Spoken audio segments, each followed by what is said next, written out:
So the boy goes to Mr. Sterling for $20 no. Elias Carter's voice ripped through the stockyard before his mind caught up. I will take all 5 for $75 right now. The auctioneer hammer froze in midair. 500 people went silent, and on that platform 5 children, still holding hands like a chain about to shatter, turned to stare at the stranger who had just bet everything he owned on them. Elias Carter did not remember pushing through the crowd, did not remember his boots hitting the frozen planks of the platform steps. One moment, he was standing at the fence telling himself to stay out of it. The next, he was their heart-pounding hand, shaking money clenched tight. All of them, he said again. 5 children, 1 price. Laughter broke out somewhere to his left. A well-dressed rancher shook his head like this was entertainment. You can't do that, he said. You already bought the boy. I bought Hope, Elias said quietly, and hope does not come in pieces. The crowd shifted uneasily.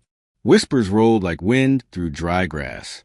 On the platform, the oldest boy moved without thinking, stepping in front of his brothers and sisters' arms spread wide. He was thin, too thin, shoulders sharp, like they had learned how to carry weight long before they were ready. Behind him, the girl pulled the smallest child close. Another boy stared at the ground, jaw clenched. The youngest buried her face in her sister's neck, crying without sound. Elias saw all of it. Every habit learned from loss. Every instinct shaped by fear. The auctioneer cleared his throat. Sir, this is not how placements work.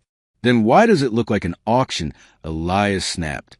Why are numbers being shouted and children standing alone? Silence followed, heavy and thick. A man with a polished coat stepped forward, smooth voice, practiced smile. These children need proper homes, structure, supervision. They need each other, Elias said. And if that does not fit your paperwork, then your paperwork is broken. The man scoffed. You are a single rancher, no wife, no means. I have a roof, Elias said. I have food. I have heat. And I have room for 5 children who refuse to let go of each other.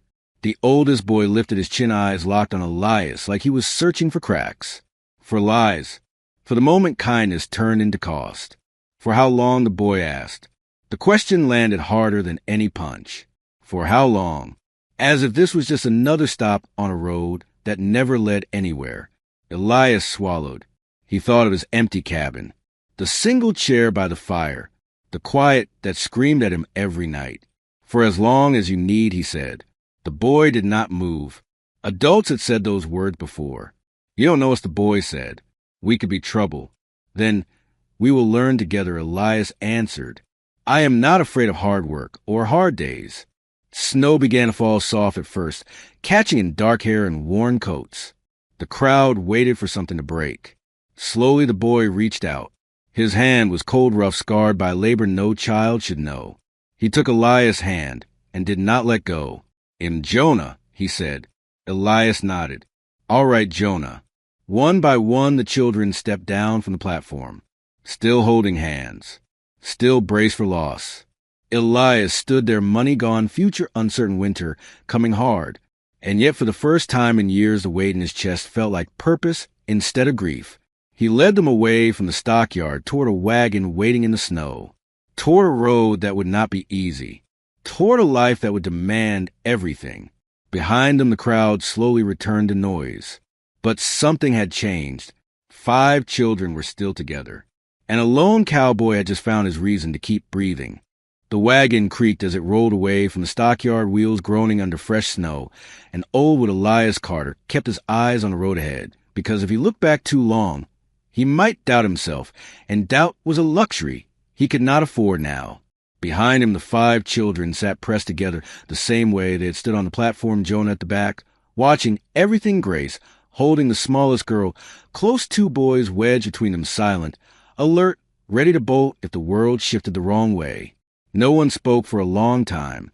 The cold filled the spaces words might have gone. The sound of hooves and wind did the talking. Finally, a small voice broke through. Are we really going with you? Elias did not turn. Yes. Where? Home. The word felt strange in his mouth, like it belonged to another life, another man, but he let it stand. Jonah leaned forward just enough for Elias to feel his stare. How far? About 3 hours if the snow behaves. Grace tightened her hold on the little girl. And if it doesn't, then we take longer, Elias said. We still get there. Silence again. But it was different now. Less sharp, less ready to cut. Elias thought about the cabin ahead. One room that leaked when it rained. A stove that smoked. A table meant for one. 2 graves on the hill behind it. He had not told them any of that yet. He did not know how. The wagon hit a rut, and one of the boys yelped before catching himself. Sorry, you don't need to apologize for the road, Elias said. The road does not care. Jonah almost smiled. Almost. After another stretch of quiet, Jonah spoke again. Are you going to make us work? Elias considered the question. The honesty of it. The fear behind it. Yes, he said, but not to earn food or shelter. You eat whether you lift a finger or not. Grace whispered. Why? Because that's what children do. They grow. They learn. They eat. The word children landed heavy, like something none of them had been allowed to be. Snow thickened by the second hour, flakes growing larger, softer, covering the tracks behind them, erasing the stockyard, erasing the platform, erasing the place where they had almost been split into pieces. The little girl finally fell asleep cheek against Grace's chest thumb in her mouth.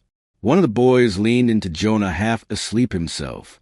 Elias felt the wagon shift, not from the road, but from something deeper. From 5 lives leaning into one another. From a choice settling into reality. They reached the cabin just before dark. A small shape against white hills, smoke lifting thin from a chimney. That's what Tommy asked. That's what Elias said. The children did not move. They stared at the cabin like it might disappear if they believed in it too hard. Elias climbed down and walked around opening the wagon tail. Come on, let's get warm. Jonah jumped down first, landing hard, then turned back instantly, arms out, as the others followed, counting them without thinking. 1, 2, 3, 4, 5, all here. Inside the cabin, the heat hit them like a wall. With smoke, old coffee, loneliness. Elias moved fast, lighting lamps, stoking the fire, trying to outrun the quiet. Sit, he said, pulling chairs closer to the stove. That's not a suggestion. They sat stiff, straight hands in laps waiting. Elias set a pot on the stove, being salt bread, not fancy, but hot. When was the last time you ate? He asked. Yesterday morning, Jonah said. Church bread. Elias' jaw tightened. They ate slowly at first, eyes darting, bowls guarded, until Elias said, There is more. The smallest boy looked up, eyes wide. More like another bowl, or more like keep going. More like don't worry about it. Something loosened then. Just a little. After dinner, Elias explained the sleeping. Girls in the back room. Boys in his bed. Him on the floor. No, Jonah said instantly. We can sleep on the floor. You're not guests, Elias said. You're home. Jonah hesitated, but nodded. Later, when the lamps were low and breathing softened, Jonah stood in the doorway. What if someone comes? Then they answered to me, Elias said. Doors lock, fire hot. Am right here. Jonah studied him.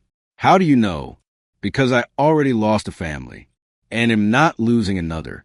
Jonah nodded slowly and went to bed. Elias lay on the floor listening to 5 different breaths, 5 different rhythms, filling a space that had echoed for years. Outside, winter pressed close. Inside, something fragile and dangerous had begun. Hope. Morning came, slow and gray light slipping through the small window and settling over the cabin like a question. Elias Carter was already awake, staring at the ceiling, listening to the sounds that did not belong to memory, breathing soft, shifting blankets, the quiet sighs of sleep that meant people felt safe enough to rest. For years, mornings had been silent except for the wind and the stove. Now there were 5 new rhythms, and each one felt like a responsibility he had chosen without knowing how heavy it would be. The back room door creaked and Grace stepped out, hair loose, eyes tired, but alert like she had been awake long before her body wanted to be. She looked at Elias, then looked away. Can I help with breakfast? Elias sat up slowly. You know how to cook? Yes. Don't call me sir. She almost smiled. Jonah appeared next, and Tommy and Eli tumbling out together. Eli, still clutching a small wooden horse Elias had not noticed before, and last Lily rubbing her eyes, them already searching for comfort. They gathered around the table, watching, waiting the way children, who had learned rules without being told, always did. Elias poured coffee for himself, not the kids, and sat down so they would all be at the same level. "We need to talk," he said, "about how things work here." Jonah straightened, already bracing. "First, nobody is being sent back anywhere. Second, nobody is earning their place. Third, we take care of each other." Tommy frowned. "What about the man from yesterday?" Elias knew who he meant, the one with the papers and the smile that never reached his eyes. He might come, to check, to ask questions. Eli whispered, "Will he take us away?" "No," Elias said without hesitation. "Not without a fight." Grace studied his face. "You can't promise that. I can promise I won't stop." Jonah leaned forward. "If he comes, we can run." "No, running means never resting, never sleeping without one eye open. This is home." The word landed different now. Not fragile, not borrowed. They spent the morning working not because Elias asked, but because the children needed to do something with their hands. Grace stirred and cleaned like she was holding the world together. Tommy carried with like it was a test. Eli followed Jonah everywhere, and Lily followed Elias like a shadow, asking questions about everything. "Why is the stove hot? Do horses dream? Are you staying forever?" That last one made Elias stop splitting wood. He knelt, so they were eye to eye. "Forever is a long time," he said, "but I'm not going anywhere." She considered this deeply. "Okay." That afternoon, the sound of hooves came from the road. Jonah froze, instantly body tense. Grace pulled Lily close. Tommy stepped in front of Eli. Elias moved first, stepping outside before fear could spread. The man who climbed down was not the one they feared. It was a doctor from town coat, heavy eyes kind. Elias Carter. "You sent word you had children now." 5 of them, Elias said. "And I want you to know their names." He did, slowly, carefully, like names mattered. Inside, the doctor checked hands, listened to chests, asked gentle questions, and made notes not on paper, but in his mind. "They've been through a lot," he said finally, "but they're strong." Jonah watched him. "Everyone says that." The doctor smiled sadly. Strong doesn't mean unbreakable. When he left, something shifted again. Another adult had come and gone without taking anything away. That night as snow fell harder, Eli woke, crying from a dream. He could not explain. Tommy climbed into his bed without being told. Jonah sat on the floor until breathing slowed. Grace hummed low, and Lily crawled into Eli's lap, holding the wooden horse like it was a shield. Elias watched from the doorway, chest tight. Later, when the cabin was quiet, Grace whispered from the dark, "Thank you." "For what?" "For not telling us to be grateful. For just letting us be." Elias lay back on the floor, staring at the beams above him. He thought of the winter coming, the inspections, the money already gone. And still, for the first time since grief had hollowed him out, he did not feel alone in the dark. He felt surrounded by 5 fragile, fierce lives, and a promise he intended to keep. The man arrived 3 days later, just as the snow began to fall again. Elias Carter saw the shape on the road, first dark against white, moving steady and certain, and his chest tightened, because some instincts never slept. Jonah noticed a second later. Someone is coming. The children froze like a single creature with 5 hearts. Grace pulled Lily close. Tommy moved to Eli's side. Jonah stepped forward, without thinking, placing himself between the door and his family. Elias pulled on his coat. "Stay inside." "No," Jonah said. "We stay together." Elias met his eyes and nodded. "Then we face it together." The knock came sharp and official. Elias opened the door to a man with polished boots, clean gloves, and a leather folder held tight against his chest. "Mr. Carter, I'm here for the inspection."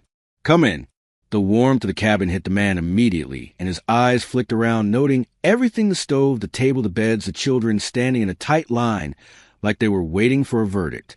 He introduced himself with practiced ease, explaining procedures, protocols, best interests, words that sounded reasonable until you listened too closely. "I need to speak with each child alone." "No," Jonah said flat. The man blinked. "I'm sorry. We don't talk alone," he said. "Last time we did that, we were split up." Elias watched something shift behind the man's eyes, annoyance, surprise, maybe doubt. "Fine," he said. "We will do this together." Questions came slow and careful. Do you eat? Where do you sleep? Who cooks? Who works? Grace answered clearly, without looking at Elias. We all help. We all eat. We all stay. Do you want to be here? The man asked Jonah. Jonah did not hesitate. I want us to be together. That does not answer question. It does. Every place that split us was wrong. This place keeps us. Silence filled the room thick, and heavy Lily climbed into Elias' lap without asking, and he wrapped an arm around her automatically. The man closed his folder slowly. Mr. Carter, you are aware that the board may decide this placement is not ideal. Ideal, Elias repeated. You mean easy? The man stiffened. I mean appropriate. Appropriate is not watching children get sold, Elias said. Appropriate is not tearing siblings apart, because it costs less. The man looked at the children again, really looked this time at how Eli leaned into Tommy, at how Grace watched Lily breathe, at how Jonah counted them, without moving his lips. I will file my report, he said quietly. And what will it say? Elias asked. That they are fed, sheltered, together. He hesitated. And that they are cared for. When the door closed behind him, the cabin stayed silent for a long moment, then Lily spoke. Did we win? Elias knelt down, pulling her close. We won today. That night the fear came out sideways, Tommy angry at nothing, Grace, crying quietly, while she washed dishes, Jonah pacing like a caged animal, Eli holding the wooden horse, so tight his knuckles went white. Elias sat them down one by one. No yelling, no lectures, just listening. Jonah spoke last. If they take us, I will run. No, Elias said gently. If they try to take you, they come through me first. How? However I have to. Jonah searched his face. You don't have to do this. I know. That's why it matters. Later, when everyone slept, Elias sat by the fire, lone hands, shaking just a little. He thought of the board, the money, the power lined against him, and the promise he had made without conditions. He whispered into the quiet. I won't fail them. Outside the wind howled, and winter pressed in hard, but inside 5 children slept under one roof, and for now that was enough. The sickness came without warning, slipping in quiet like the cold does when a door is left open. Elias Carter noticed it first in the way Eli moved slower. That morning, quieter, less curious, the wooden horse never leaving his hand. You feeling all right? Elias asked. Eli nodded too quickly. Just tired. By noon his skin was hot, and his breathing shallow. By evening he was shaking with fever, calling out names that did not answer anymore. Grace stayed beside him, cloth to his forehead, hands steady, even while her eyes filled with fear. Tommy paced the cabin, fists clenched. Jonah stood at the window, watching the road, like he could help to appear. Lily sat in the corner, holding Dusty the horse, whispering promises she did not understand. Elias knew that fever. He had seen it before, buried it before. Him going for the doctor, he said, pulling on his coat. Jonah spun around. In this storm, you won't make it. If I don't, he won't either. Then let me go, Jonah said. Im lighter. You stay, Elias said firm. They need you here. Jonah grabbed his arm. Promise me you come back. Elias looked at him, really looked at the boy who had been a shield since the day they met. I will come back. The ride was brutal, snow, blinding cold, biting through layers, wind, screaming like it wanted him to turn around. He thought about Eli's small and burning Grace, holding it together. Jonah, trying not to break Lily, believing in him with her whole heart. He rode harder. When he reached the doctor's house, he nearly fell from the saddle. The doctor took one look and grabbed his bag without questions. They returned at dawn, Elias barely aware of the road, only of staying upright, only of getting back. He collapsed in the snow outside the cabin, vision darkening. Lily's scream cut through it sharp and terrified. He woke to firelight and pain everywhere. The doctor voiced distant, steady. He will live, but you nearly didn't. Elias pushed himself up, ignoring the spin. Eli, Grace was there instantly. Fever broke. He asked for you. Elias stumbled to the bed and knelt beside it. Eli eyes open, clear, weak, but alive. You stayed, Eli whispered. Yeah, Elias choked. I stayed. Did I do good? You did great. Eli smiled, then slept real sleep, healing sleep. The cabin exhaled. Tommy cried openly. Grace sank into a chair, shaking. Jonah stood rigid until Elias put a hand on his shoulder. You kept them together, Elias said. You did exactly right. That night, they gathered close, no one wanting distance. Lily curled into Elias' chest, holding Dusty like a medal of survival. You came back, she said, sleepy certain. I promised. Jonah watched him across the firelight. Something solid forming behind his eyes, trust, not hope, trust. Outside, the storm passed. Inside, something stronger had taken root. They had faced death and stayed together. And that mattered more than anything the world could threaten to take away. The letter arrived on a quiet morning, folded stiff, an official seal with a mark that made Jonah's stomach drop before Elias Carter. Even open at the children watching the table, every sound too loud, every breath too careful. It's from the board, Elias said finally. They want a hearing. Tommy's voice shook. Does that mean they take us? It means they decide, Elias said, and we show them who we are. The trip to town took 2 days. The wagon rolled through valleys and frozen streams of children wrapped in blankets, pressed together the same way they always had, but now there was something new mixed in with the fear resolve. The courthouse was larger than any building. They had seen, stone walls, high ceilings, and people everywhere, watching, whispering, judging. Elias felt every eye on him and on the 5 children behind him, but he did not step aside. He stood in front and then beside them. The men at the table spoke in careful words, placement, procedure, resources, suitability. Elias listened and waited until the question finally came. Why should these children remain with you? Jonah stood before Elias could stop him. Because he chose all of us. Because he never asked which one was useful. Because when my brother was dying, he rode through a storm to save him. Because this is the only place we have ever been safe together. The room fell silent. Grace spoke next. We eat together. We work together. We learn together. We heal together. Tommy added, he never makes us earn love. Eli held up Dusty. He stayed. Lily walked forward, took Elias' hand. He keeps promises. Elias felt his chest break open in that moment. Every fear, every doubt washed away by 5 small voices that spoke truth without polish or fear. The board members looked at each other long and quiet. Then one of them nodded slowly. This placement will remain permanent.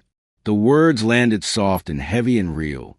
Tommy laughed. Grace cried. Eli smiled. Lily clapped. Jonah stood still for a moment, like he did not trust it. Then he turned and hugged Elias hard, fierce, like he was holding the world together. On the ride home, the land looked different, wider, warmer, like it was finally theirs when a cabin came into view, smoke rising steady. Elias pulled the wagon to a stop and sat there for a long moment. This is it, he said. No more running. No more waiting. Jonah nodded. We stay. Inside the cabin, they ate and talked and laughed louder than they ever had before. Lily demanded a family birthday. Grace planned meals. For weeks ahead, Tommy talked about horses. Eli asked questions. Jonah sat back, watching all, with a quiet smile that said he finally believed. That night, Elias lay on the floor by the fire, the same place he had slept the first night, and listened to the breathing around him, 5 steady rhythms, filling a space that had once been hollow. He thought about the stockyard, the word no, the choice that cost everything. And he knew without doubt that it had given him more than it had taken. 5 children slept safe under one roof. A family chosen, not sold. Held together not by law or blood, but by stubborn love and promises kept. Elias Carter closed his eyes and for the first time in years did not dream of graves or loss. He dreamed of mornings, of work, of laughter, of 5 voices calling his name. And that was enough.